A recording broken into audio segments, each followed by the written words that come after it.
before we get into the decider. Back to a best of one. Game number 5 in the land of Dawn. Look at the start here for Gary.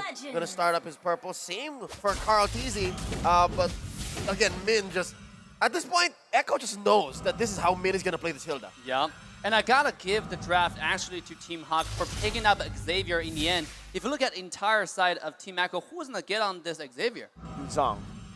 Yeah, sure, Yuzhong, but you have to go through a lot of vision, right? Because you know exactly where Yuzhong's coming. You have Hilda, you have Chao, who's not going to lose lane that much. So if Yuzhong's going to be rotating, Chao's going to tell his team, hey, by the way, there's a dragon coming your way, so be prepared. I guess at that point, they're just hoping that Sanford, again, makes the wrong call and is just left with nothing. Because that happens. We've seen that happen many times in this series so far. They did swap, by the way. Swap, yep. But I don't think it's a good lane for the Beatrix up against the Yuzhong. You can already see it. And in the gold lane, Benny is actually going to be able to dish out some damage back in. Lola losing onto the trade despite having a 2v1. You know, the swap philosophy is very, very interesting right here. Because Beatrix, again, is going to fall behind in the lane. Because Team Farm as well, compared to the Brody. But the thing about this game is Brody late game is going to be much less scarier compared to Beatrix, right? Because Beatrix, after you get those 3 core items, the Cauldron Size, the DHS, the Golden Staff, he's going to one-shot the Frederick. Yeah, so it's going to come to Team Hawk maybe making the decision to switch up like they did previously in the series, right? They do the Malaysian switch to start, and then they eventually course correct. We'll see if that same call happens here. Something else to note, the lack of gold in the early phase that the Beatrix will suffer might be worse given that it's a weapons master Beatrix. Absolutely. Now, first turtle's coming up. And it seems like Team Hawk, again, has better map control in this area. Look at Hilda. Well, they are playing for that XP lane because of Panda, so they will have a little bit more room to play with. Look at the invade right now with Divine Judgment popped in. Gary finds the top of the blaze, gets out, is able to actually secure the purple buff despite having that invade onto him. And Echo just moved back. Call TZ doesn't have the retribution. Gary doesn't have it too, but they're still trying to go for the turtle. You'll say no harm, no foul, but that might be what they're setting up for. The ult and the lack of retribution. Here comes the Black Dragon form. No contest for Team Hawk. It's clean. It's just clean, you know? It's just a contest up top, though. That's the Petrify and the Furious Dive. Panda losing a whole lot of HP as Min jumps in, trying just to dish out a bit more damage with Ultimate 2. That's the Dawning Light coming through. Not able to connect Sanford with a very good sidestep. And it's still Echo grasping onto that 500 gold lead. Ooh, TikTok Live Carnival for the M4 playoff. Come to TikTok to cheer for M4. Not only have exclusive custom skins, you also have a bunch of other stuff to make sure you show up. Yep, and again, thanks to Gang. Dave, what do you feel about that first major rotation with the turtle? Right before Echo makes a play, can they get it? Oh, Divine Judgment brings Man over to his own turret there. Lola actually gonna be able to find a Ji Kundo, and that's gonna be the Dawning Light securing first blood. Gary still onto Benny. That's gonna be stun coming in by Benny. Gary with the passive blades is able to actually cancel it out. Gets the kill down. Lola flickering out, taken low, but he is safe. 2 for 1. Team Hawk with the better value. They definitely traded. Now getting the Brody taken down. Brody's strong early game. Kind of stop that momentum and allow Beatrix to safely farm. That's going to be really good. Look at Min though. Just being a nuisance to the entire side of Echo. I got to say the first rotation for the entire side of Echo is pretty smart. They made it the jungle, take the blue away. Look at the damage. Did they succeed? From Xavier. Oh yeah, no, that's Gary. Yep. Let's grab that purple. Carl TZ was actually able to secure it, yeah? Against Gary here, who didn't have the retribution on time. Again, in this game, it does feel like Team Hawk are getting a lot of kills, and I do feel like for the Beatrix, it's not going to be an XP lane Beatrix the entire game. It's just going to be the XP lane Beatrix up until the 5th minute. Then they're going to swap. At the 5th minute, though, the gold cards and the XP cards, they don't exist anymore. So again, I think it really was the intention to win the lane. Yep. And so far, they're making it there, but they're not converting to much because again, the major objectives are going to Echo. Yes, I mean, And Echo is playing really smart again in this game, right? Their rotation, they're playing the hot game in a sense. We're taking aggressive to your own jungle, taking lane's jungle. No lane's weak in jungle, have to use the retreat just to secure objectives. You can now, because of the early play from TZ, from Team Echo, now Ling is forced to not contest any objectives, but to go to the other side to steal scraps, really, right? 1 or 2 small camps. Slowly but surely, they're starving Gary, and it may seem like Echo, 5 minutes in, found their way back into the series.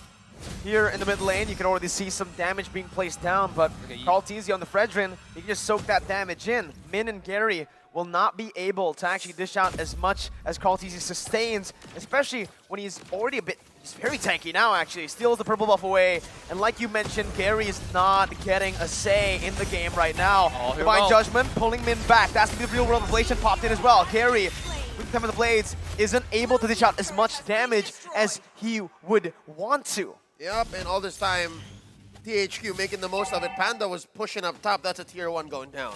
And that's very important tier 1. We saw this happen in the previous game with tier 1 top happen, and then it's tier 1 bottom, but here go Minlay.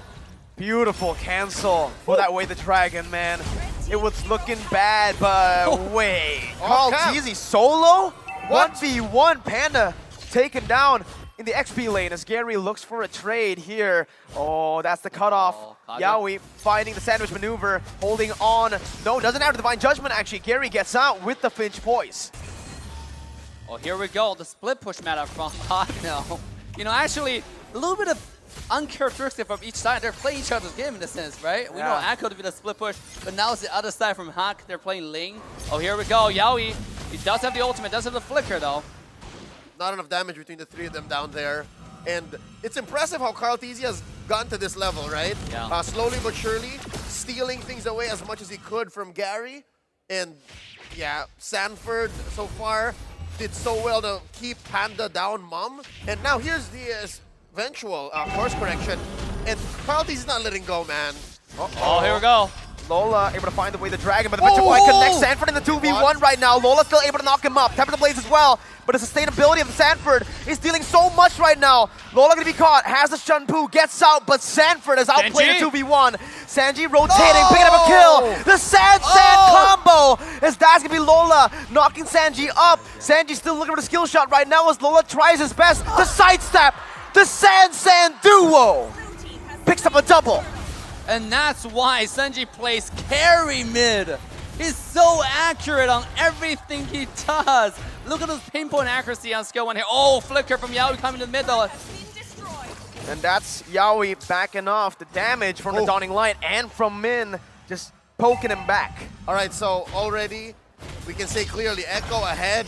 And look at this, 4v1, can THQ survive? Oh, yes he can. The Appraiser's Wrath gets him the HP back, but not for long. Not long enough for the other members to come through, but Sanji wants revenge. Man is down, and Echo are still holding on to the lead, even forcing more from Team Hawk. That's a man down. I was just about to say before the Saver, bit the dust, there is some signs of life from Team Hawk, despite being down about 4K here, 8 minutes in.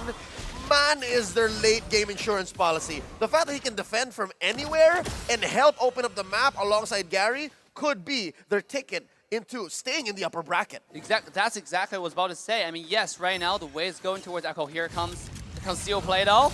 Oh, Sanji's actually going to be the one engaging here. Man. The real world, but oh my god, it almost just takes man down. Benny with the flicker, and Lola with the way the dragon, but it's only onto Yaoi. A misplay here, as it's man down again. You were saying, Dave? Oh, I was just saying that late game, that Team Hawk might have the late game insurance to actually make a comeback. But right now, because the play the entire set of Echo's making, it doesn't seem like the insurance is going to do much. And so far, Echo has not let go.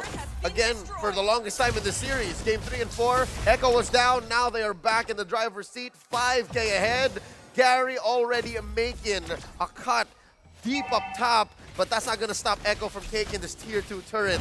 Echo is feeling it. They're not going to the lower bracket. They have recovered, but Team Hawk, it's not too late just yet. Yeah, they need a few minutes for Team Hawk though. Right now, Beatrix not online yet. You can see even though she was there in the team fight, but she couldn't do insane significant enough damage in a short period of time. And look how tanky entire Echo is, right? Yaoi is tanky, Kartiz is tanky, even Sanji, you know, as one of the tankiest mages, should I say, in the entire game.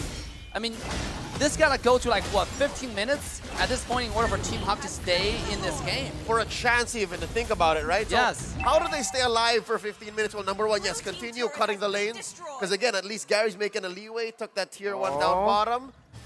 But that aside, maybe defend from the base. I'm wondering what Man has built so far. Last we checked, I think, he had 2 major items, right? The Enchanted Talisman and the Clock of Destiny. Because that's going to be the major difference. At least Team Hawk has good wave clear. They do. Bennett plus Xavier, plus also, I don't know if I want to say a solid front line, right? They have Min, and they also have, oh, that's a damage show, by the way, right? So I don't know about the front line, man. That's going to be Divine Judgment pulling Man back, and that's not what you want if you're Team Hawk. Exactly what you want if you're Echo. They're going onto the base. That's so much damage. They want to end. Onto Man. And once again, Gary's going to fall. Benny is massive. GG! Echo end the game. They recover and they secure it in the best of 5. 3-2. They send Team Hawk to lower brackets. What's going on in the crowd? More than just